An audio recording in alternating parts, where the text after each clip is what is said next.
The wind whispered through empty streets, carrying memories of a town that once bustled with life.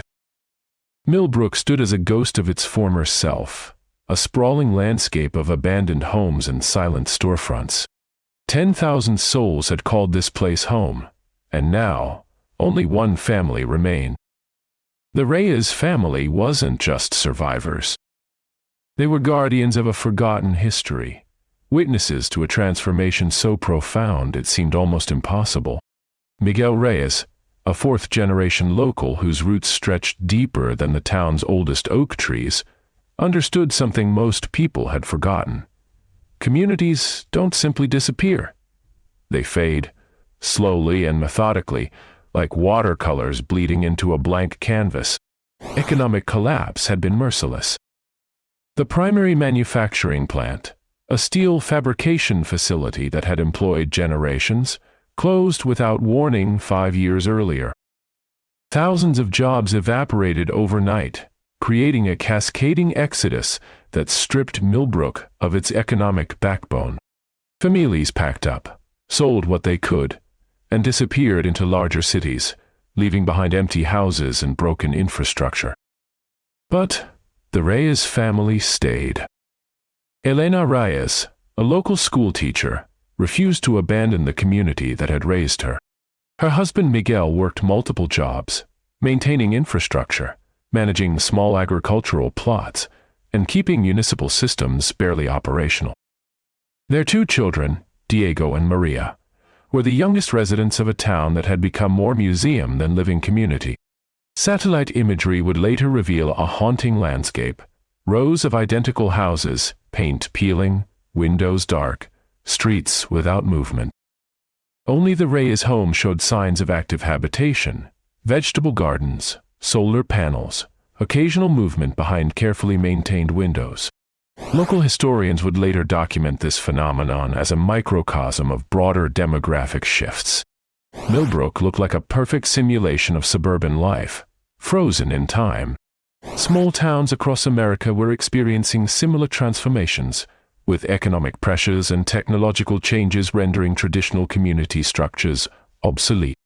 Their daily life resembled a delicate dance of survival and preservation. Miguel maintained the town's electrical grid, ensuring basic infrastructure remained functional. Elena taught online classes, connecting their children to educational resources while preserving their intellectual development. Diego and Maria learned skills most children never encountered: mechanical repair, agricultural management, community preservation. The town itself became their extended home. Abandoned buildings served as storage, workshops, and experimental spaces. They recycled materials from empty structures, creating a self-sustaining ecosystem that defied traditional urban planning. Every empty street, every silent building was a testament to their resilience, a living memorial to a community that had once thrived. The repair of the old municipal water system became their first collective challenge. Margaret Hunter, the family's engineering matriarch, spent weeks mapping underground pipe networks, using salvaged surveying equipment from abandoned municipal offices. Her meticulous diagrams revealed a complex infrastructure that had slowly deteriorated over years of municipal neglect. Each pipe represented not just a water conduit, but a historical artery of the town's forgotten infrastructure. Their water restoration project transformed from a mere technical challenge into a metaphorical resurrection of community memory. Rusty valves were carefully rebuilt using scavenged metal parts, welded with precision in makeshift workshops constructed from abandoned storefronts. The family developed an intricate recycling system, where every broken component became a potential solution, every discarded mechanism a potential lifeline for their isolated ecosystem. Communication became their next critical frontier. With cellular networks long collapsed and traditional telecommunications infrastructure dismantled, they engineered a low-frequency radio communication system using components salvaged from old emergency services equipment.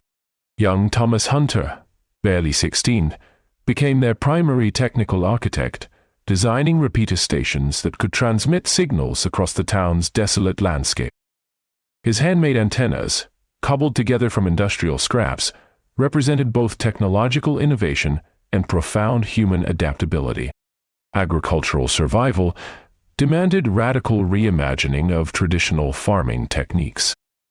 Abandoned commercial greenhouses were meticulously restored, transformed into controlled agricultural environments where hydroponics and vertical farming techniques maximized limited growing spaces. They developed seed banks from carefully preserved genetic materials, ensuring crop diversity and resilience. Each planted seed represented not just potential food, but a deliberate act of defiance against total community extinction. The psychological landscape of their survival was equally complex. Regular family meetings became ritualistic spaces of collective decision-making, where every member, from the eldest to the youngest, contributed strategic insights. They maintained detailed journals documenting their daily challenges, preserving a granular historical record of their extraordinary existence. Community preservation wasn't just about physical survival, but maintaining human connection and cultural memory. They organized periodic memorial ceremonies in the town's central square, commemorating the absent population through symbolic rituals. Old photographs from abandoned homes were carefully collected and curated, creating living archives that honored the town's previous inhabitants. Each day represented a delicate negotiation between technological innovation, biological survival, and emotional endurance. Their existence transcended mere survival. It became a deliberate, intricate performance of human adaptability. These documentation efforts served multiple purposes: practical planning, emotional processing, and potential future historical testimony. These practices transformed their isolation into a profound act of collective remembrance and resilience. In a town that had been systematically emptied, they were writing a new narrative of community, one carefully reconstructed system at a time. The town's infrastructure began to deteriorate with brutal precision. Water systems corroded, electrical grids flickered unpredictably, and communication networks fragmented like decaying neural pathways. Each system's collapse represented another layer of their isolation, a mechanical metaphor for their increasingly tenuous connection to the wider world. The family watched infrastructure disintegrate with a mixture of scientific curiosity and quiet dread. Their survival strategy evolved into a complex choreography of resource management and technological improvisation. Solar panels salvaged from abandoned buildings were rewired into a makeshift power grid. Rainwater collection systems transformed rooftops into intricate harvesting platforms. Every technological solution became a testament to human adaptability, turning potential vulnerability into strategic resilience. They weren't just surviving, they were engineering their continued existence with methodical precision. Agricultural restoration became their most critical mission. Abandoned farmlands surrounding the town represented both opportunity and challenge. They mapped soil compositions, analyzed micronutrient deficiencies, and developed hybrid cultivation techniques that could regenerate depleted agricultural zones. Seeds became more precious than currency, each germinating plant a small victory against environmental entropy. Communication with the outside world became increasingly sporadic and cryptic.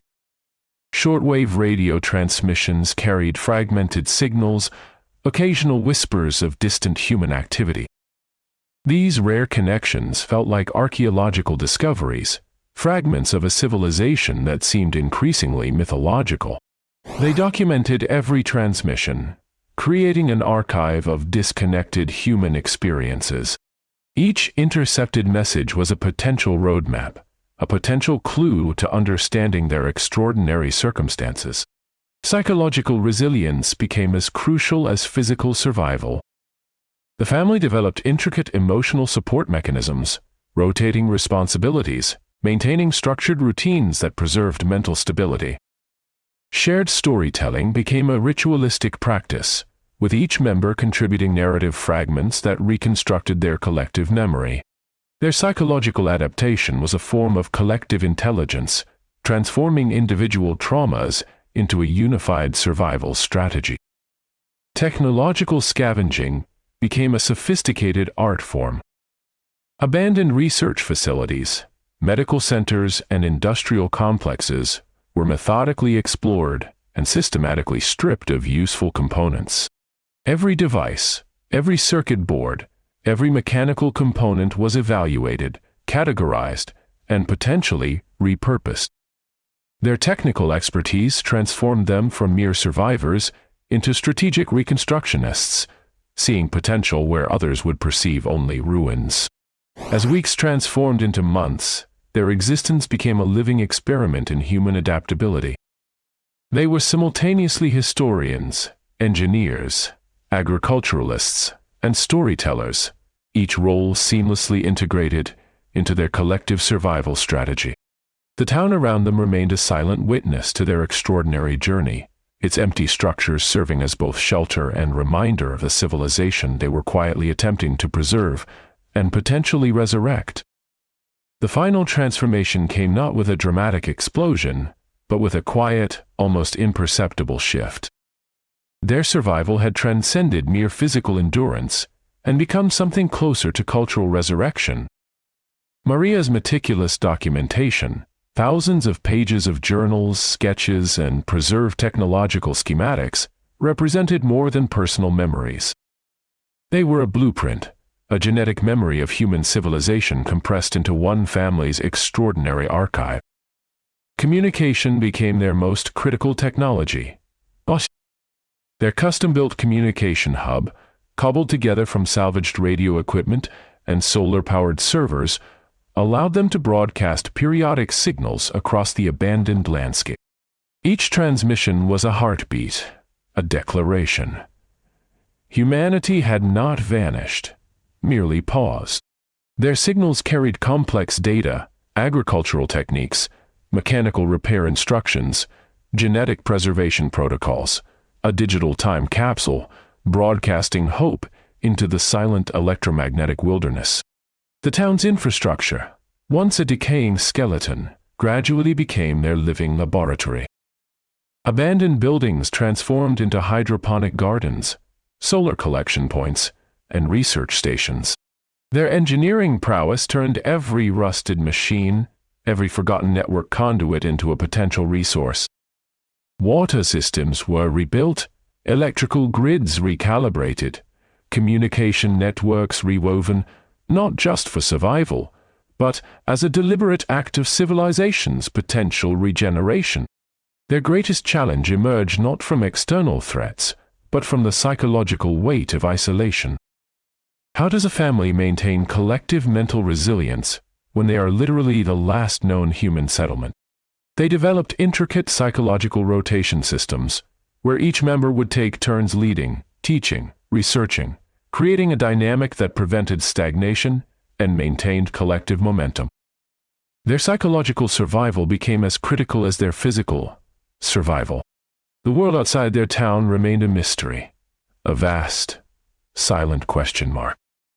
But within their 10,000 square meters, they had created something profoundly revolutionary, a living museum of human potential, a seat of future civilization. Their story was no longer just about survival, but about hope, a beacon transmitting the fundamental human capacity to adapt, rebuild, and imagine. As their final broadcast concluded each cycle, Maria would always add a simple invitation. If anyone is listening, we are here. Humanity continues. And in those words lay their ultimate testament, a promise that echoed far beyond their isolated town, whispering to unseen listeners that extinction was not inevitable. For those intrigued by stories of extraordinary human resilience, subscribe to our channel. Every week, we dive into narratives that challenge what you thought was possible, stories that remind us of the incredible potential hidden within the human spirit.